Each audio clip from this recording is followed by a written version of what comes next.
Hi, I'm the Tabletop Teacher, and in this video, we're going to get a sneak peek at a whole brick of DC Comics, Heroclix, Harley Quinn, and the Gotham Girls set, courtesy of WizKids. This is the first DC set to come out since the new 2017 rules, and if I'm not mistaken, the first set to have a majority of female characters. Okay, so let's open this beautiful thing already. In the first booster, we find Knockout, a Hive Trooper, Batman, Red Tornado, and Dr. Midnight. Those of you who are familiar with the Joker's Wild set will recognize the A Simpler Time trait that offers an extra effect when you use the Justice Society team ability. This one reduces damage taken by an additional 1 if it's from a range attack. Dr. Midnight can spawn a Hootie Bystander that can charge with the 1 damage exploit weakness, and its actions don't count towards your action total. Nice. Dr. Midnight is only 45 points. His special power grants stealth to friendly characters occupying his smoke cloud markers. Perplex on the first half, support on the second, a fun support figure for sure. In booster number 2, the Joker, Big Tony, the Bombshell Harley Quinn, Scandal Savage, and Kite Man? Hell yeah! You know what? Kite Man is a fantastic cheap taxi. 15 points to carry 2 characters? Not bad at all. But that's pretty much it. If he's holding an object, and he can thanks to the new rules, at the beginning of the turn, he may move up to 2 squares.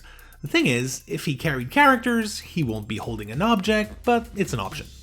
In the third booster, we get Paul Kirk Manhunter, Plastique, Mad Harriet, Big Barda, oh yes, the Furies of Apocalypse are in this set, and Queen Bee, our third rare in a row here.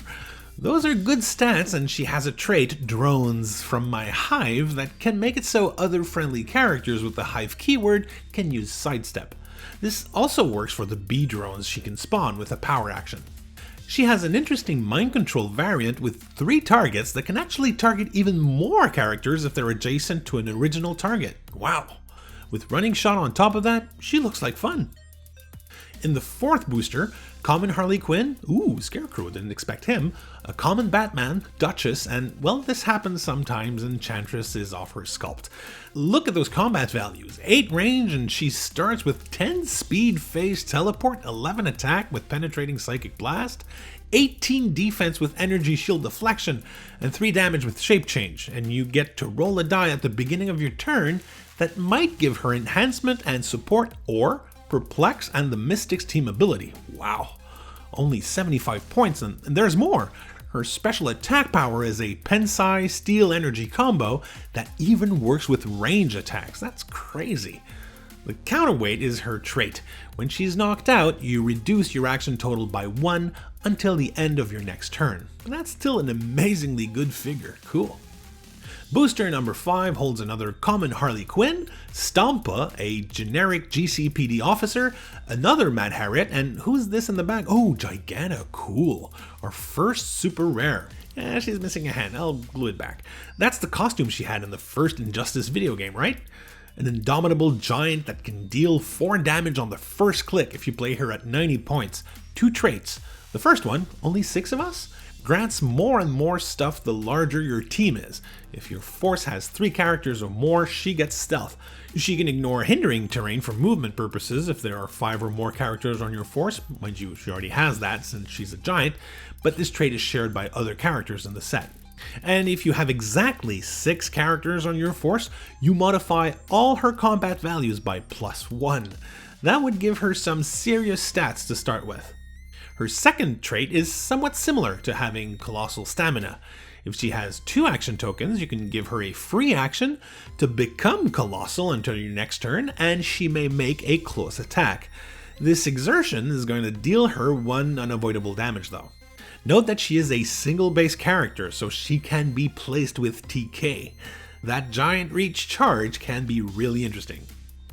In booster number 6, we find another Joker and Hive Trooper, Bombshell, Poison Ivy, Lou, one of Harley Quinn's hyenas, and a rare Bombshell Mira. She has a Bombshell trait that is shared by other Bombshell figures. She gets a Bombshell token when she makes an attack targeting an opposing character. That's only when she makes an attack, she doesn't have to hit. If she has 2 action tokens, she can spend 2 Bombshell tokens to make a close attack. She has another trait that gives her toughness, but she can spend her Bombshell tokens to reduce damage by 1 for every token spent. Very nice. Good stats, a nice array of powers, including a variant of Quake that gives her a bombshell token for every hit character. This is going to be a very fun character to play. What do we get in the 7th booster? Catman, Plastique again, Batgirl, a bombshell Catwoman, and super rare bombshell Wonder Woman. Wow, she has the bombshell trait, traded combat reflexes, and she can spend bombshell tokens to reduce damage from range attacks. She essentially transfers that damage to opposing adjacent characters. Wow. You force them to fight in close and scare them from attacking from afar.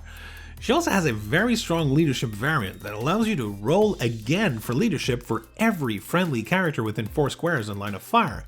And when it succeeds, you remove all tokens on that character and it modifies its attack by +1 until your next turn. This also works for Wonder Woman if she has 2 action tokens.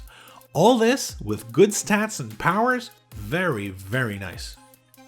In booster number 8, Catman, a common Wonder Woman, Renee Montoya, Robin, and bombshell Stargirl. She has the bombshell trait and starts out with low values and Earthbound Neutralize that fits with a non-superhero beginning. When she gets her staff on click 3, that's a stop click, she goes back to the starting area, gets better stats and a special attack power that gives her Incapacitate, Range Combat Expert, and Telekinesis. She could actually use 2 of the powers in 1 turn with a little luck and enough bombshell tokens. In any case, adjacent friendly characters named Supergirl or with the bombshell keyword can use energy shield deflection, whether she has her staff or not. A fine 65 points investment on a team of bombshells for sure. Only 2 more boosters. What's in number 9? Oh, Earth-Shattering Pull! This is the super rare Prime Harley Quinn as a Green Lantern Corps member. Wow. Along with 3 commons we've seen and a Hive Commander. Harley Quinn can be played at 125 or 100 points. That first click at 125 is great. Hypersonic speed, telekinesis, energy shield deflection on an 18 defense, bundled with invulnerability and barrier, and adjacent opposing characters modify their combat values by -1. That's really good. As of click 4, she gets her giant green hammer, duh, that's what's written on the card, which gives her Quake with a giant reach of 3. Green Lantern team ability, of course, a couple of clicks of pulse wave, some charge. This is the first time I've pulled a super rare Prime and I'm very happy with it. And in the last booster, oh, Earth-Shattering Break! A Chase Superman, God of Strength. I didn't expect that after a super rare Prime. Wow. Along with an Asylum Doctor, a Mercenary, Robin, and a rare Jeanette. Incredible. Quintessence team ability along with the usual Superman team ability. Superman is the God of Strength but makes lower point opposing characters within 6 squares weaker. They can't pick up objects. Look at those combat values. 12 speed charge, 12 attack with a super strength variant that allows for 2 objects to be held and deal more damage. 18 invincible and 5 damage. He can re-roll 1 die of each attack roll against him in close attacks. A 200 point powerhouse. He doesn't have a lot of range though, only 4, and he doesn't have any move and attack power as of click 4. Having that in mind will help in beating him should you find yourself on the opposing team. Well, that was an amazing brick, wasn't it? We pulled every common apart from the Prime, missing 4 uncommons, but again, that's counting the Prime. We got 7 out of the 17 rares.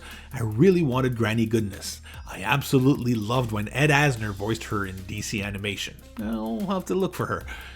And finally, 3 super rares, including the Prime with a Chase. This was an amazing brick. Yes, we got a couple of broken figures, sure, that happens sometimes with shipping. Nothing a little glue can't fix. This is how the boosters were distributed in the brick. Is there a figure you're really looking forward to in this set? Share your thoughts in the comments below. Make sure to like this video, subscribe to the Tabletop Teacher, support the channel on Patreon if you can, and as always, thanks for unboxing with me.